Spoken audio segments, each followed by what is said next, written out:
Well, another day of the Paris Olympics is almost coming to an end, and we've started off on a very historic note with Manu Bhaker winning yet another medal, becoming thereby the first woman to win two Olympic medals for India in the same Olympics, and the second Indian athlete to win two medals in the same edition.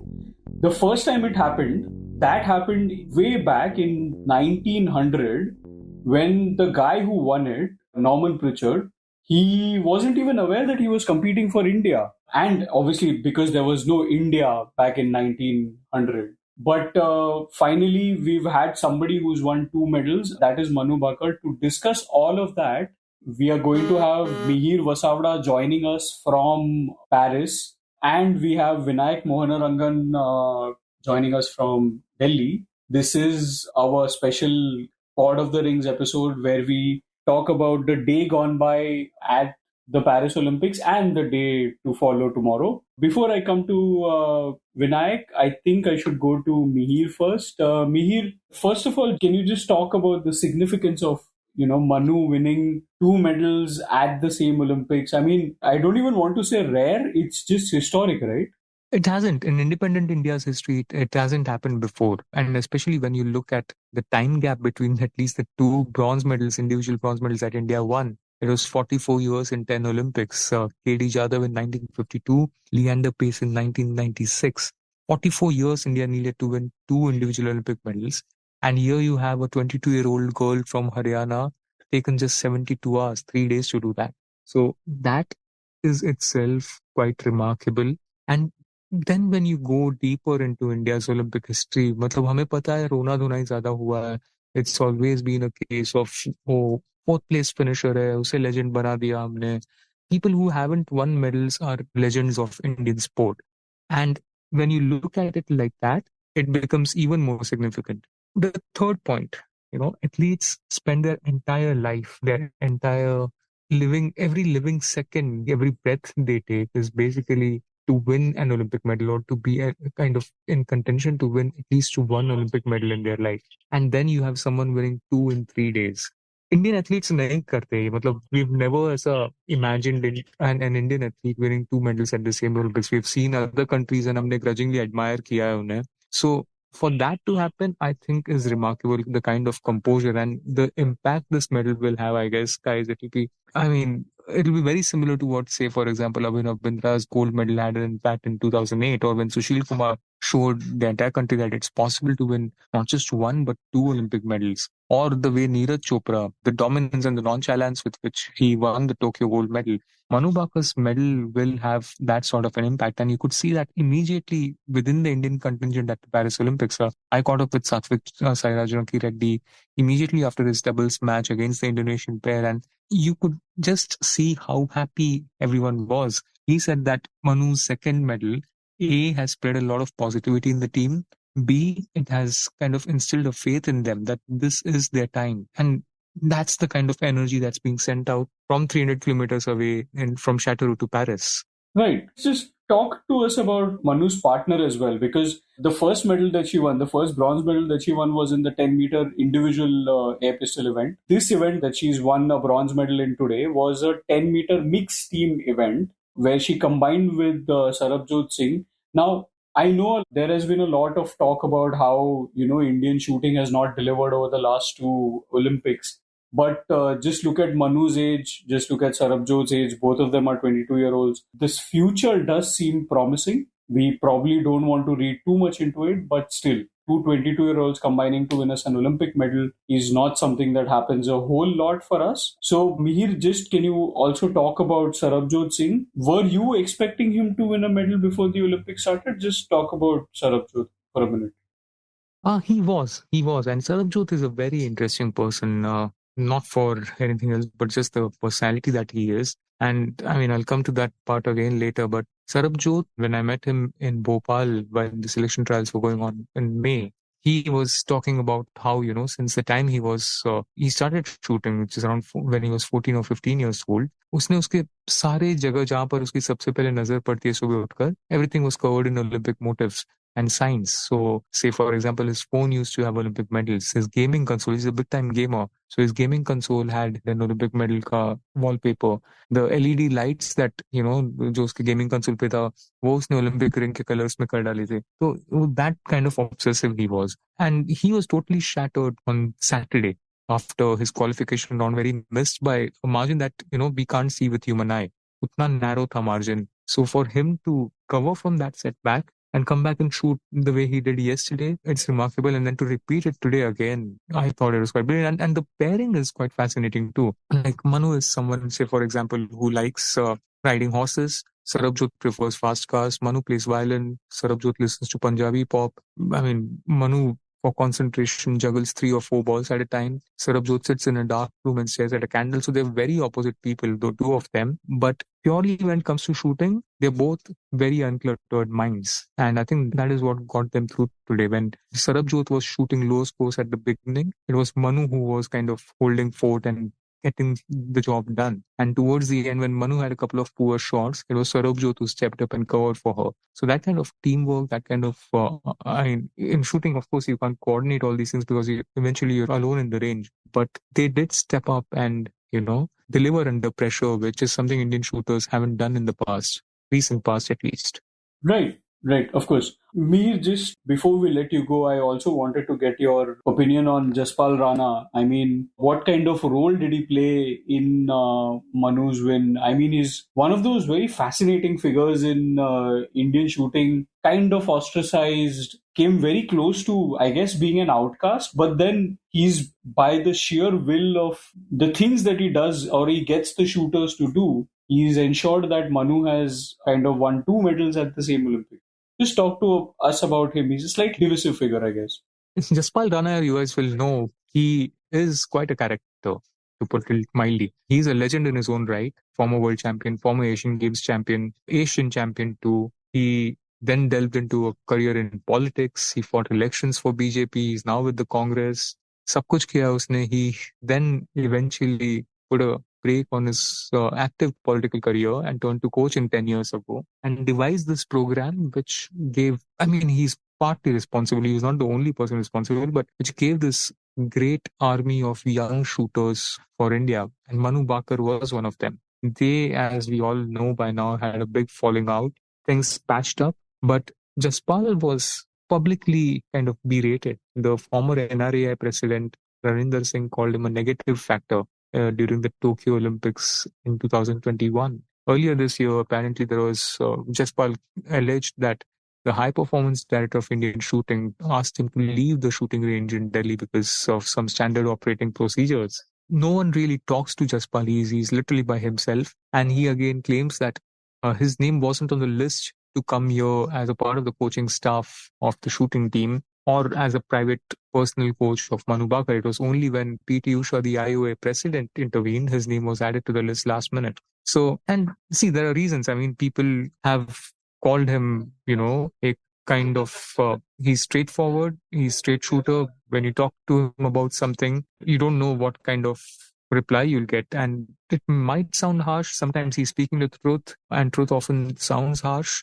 So that's also one of the reasons why people might not be comfortable talking to him. But despite everything, I think Manu showed incredible maturity to go back to Jaspal. Everyone in her inner circle advised against it, but Manu had tried 4 different types of coaches and nothing was working for her. Her results weren't coming from her.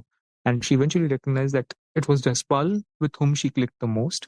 And it was Jaspal who, quote unquote, made her feel happy and relaxed on the shooting range. And at the age of 21, she had that maturity to go back and patch things up for her own sporting career. And I mean, look where we are today.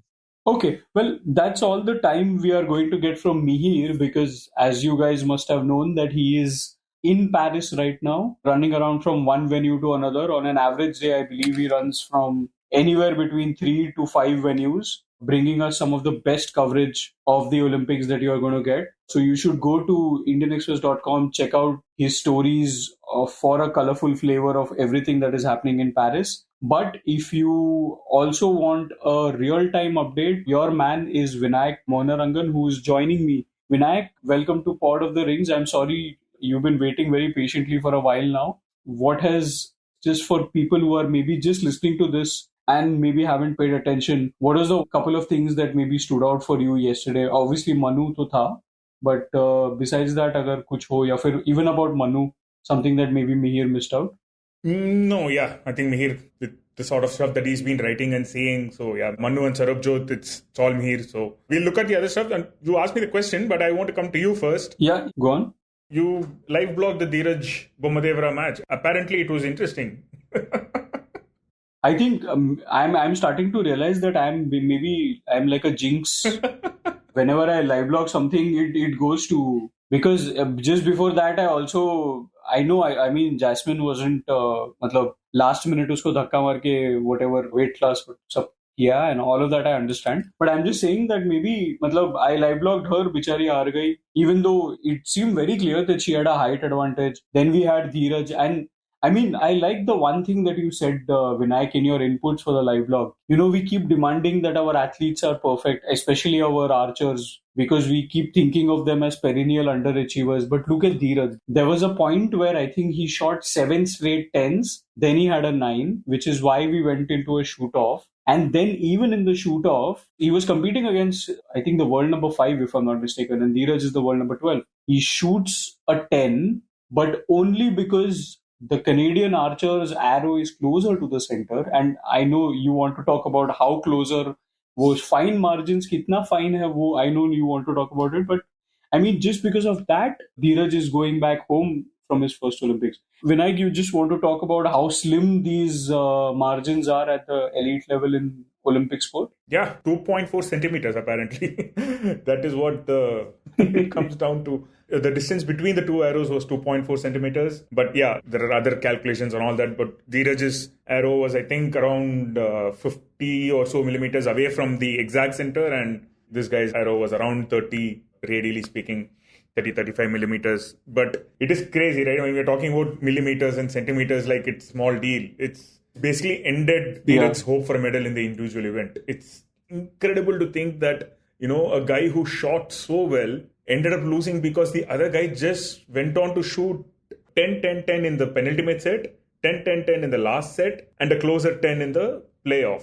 The odds of that happening... So if you watch archery regularly, there is compound archery and there is recurve archery. These sort of 10s you see in compound archery because the bow is supposed to be more mechanical, the distances are shorter. It's compound archery. It's known for being so high scoring. I mean, you see Jyoti shooting 150 out of 150. You don't bat an eyelid, right? I mean, it's great, but it's not like mind-boggling.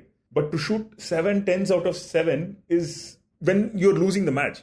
It's basically when he was losing the match, he comes up with this sort of shooting, the Canadian guy. And in that space, Dhiraj shot a 9. He matched the Canadian guy for every other arrow. And I could probably talk about this for the entire podcast. It just boggles my mind that, you know, that a guy who shot so well had his campaign end because of such crazy shooting. Well, I mean, not campaign end. He's still there in the mixed event. Let's just hope that, you know, he's able to bounce back. I mean, I am feeling like this. I can't imagine what Dhiraj must be feeling, right?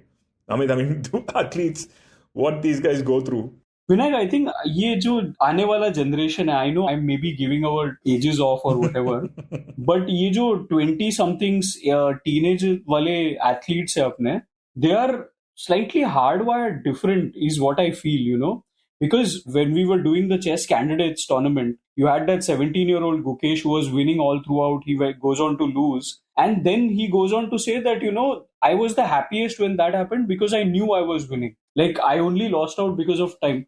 So, ये थोड़ा सा मतलब, I don't know, ये generation मेरे को थोड़ा सा अलग लगता है. It feels like they have a very different perspective on defeats or even wins. Yeah. I don't know, यार. अपना generation maybe सब कुछ black and white देखता होगा.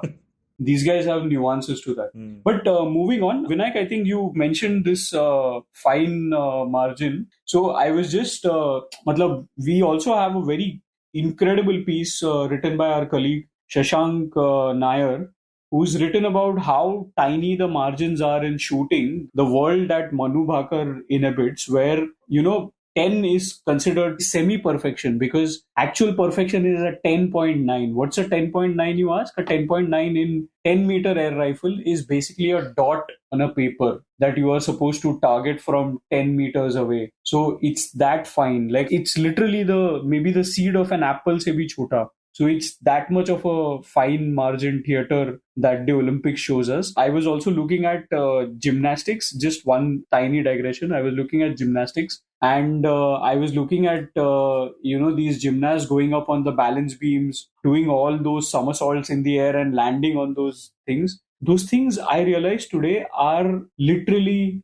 4 inches or 10 centimeters wide. That is the landing area for those guys when they are propelling themselves in the air, doing 3 somersaults or 2.5 somersaults and then landing on their feet. Like insane stuff that we are seeing at the Olympics. Maybe we just need to appreciate it slightly better. But moving on, because this is something that Vinayakk and I can probably talk for I don't know kitna time. Vinayakk, what else has kind of maybe, I don't know whether you want to still talk about today's events or you want to quickly transition to tomorrow's, what to look forward to tomorrow? Very quickly, today's, so basically India won against Ireland in hockey, a 2-0 win. Okay. It was a very hard-fought win against a good, gritty Ireland side. Then there was heartbreak again for Amit Pangal. The Amit Society was let down by if you've been listening to our preview podcast, you would know what we're talking about. Amit Kamath here must be feeling a little disheartened because his namesake couldn't get out of the first round again. It was a tough bout. He couldn't find the magic that he needed. Jasmine also lost, like you mentioned. There was a very, very impressive win for Satvik and Chirag. I mean, we have to mention that. Two former world number ones playing against each other. They defeated the Indonesians, Alfian and Ardianto, 21-13, 21-13. Very, very impressive win. And because of that, they'll be topping the group, which is a very significant factor. They'd already qualified for semi-finals. Bhajan Kaur was another impressive name today. She did well in 2 of her archery matches and has reached the round of 16 in the individual event. So yeah, those were the quick highlights of the day. And looking forward to tomorrow. Amit, let's wrap this up, I guess, with tomorrow. Yeah, I think tomorrow to matlab, we'll have a very pretty full schedule, but I don't think there's no medal. Yeah, we have any medal events, right? It's probably not. Yeah, there is one medal event, which is the women's trap final. The qualification will finish in that event tomorrow. It's halfway through today, but it doesn't look like Shayasi Singh and Rajeshwari Kumari are going to make it. They're quite far behind the top 6 that is required to make it to the final. So tomorrow the qualification will complete, but we can probably stick our neck out and say that's not likely to happen. So if that doesn't work out, then there are no medal events. But 50-meter 3-position rifle is something that we've been talking about a lot before the tournament began. The men's event is starting tomorrow with the qualification, so keep an eye out for that on shooting. The biggest match tomorrow, I think, the biggest event tomorrow, I think, for India is in badminton, where Lakshya Sen is going to take on the Indonesian world number 3, Jonathan Christie. Not sure if he's a world number 3, but he's a 3rd seed. Yeah. But that's like a one-way shoot-off between 2 extremely talented players for that one spot in the round of 16. So that's going to be a crazy, crazy match. Look out for that. Lovlina Borgohain is in action for the first time, a returning medalist. So that is there to look forward to. PV Sindhu is back. Deepika Kumari is in action. So a lot. Yeah, we have the schedule up on the page anyway, since we've taken up too much time today for the time that we had in mind. So I think we'll probably a good time to stop. Amit? Yeah, absolutely. Well, that's all the time we've had for today. If you had half as much fun listening to us talk about the Olympics, then, well, we've had twice as much fun talking about the Olympics as you had listening to us talk about the Olympics, I guess. That tongue twister apart, thank you so much for listening. This is me, Amit Kamath, my co-host Vinayakk, and me here somewhere in France saying, au revoir. I don't know. I'll just say goodbye in English, man. We hope to see you back in the next episode. Till then, goodbye. You were listening to Express Sports by the Indian Express. This week's show was edited and mixed by Suresh Pawar and produced by me, Shashank Bhargava. If you like the show, then do subscribe to us wherever you get your podcasts. You can also recommend the show to someone you think will like it. Share it with a friend or someone in your family. It's the best way for people to get to know about us. You can also tweet us at Express Podcasts and write to us at podcasts@indianexpress.com.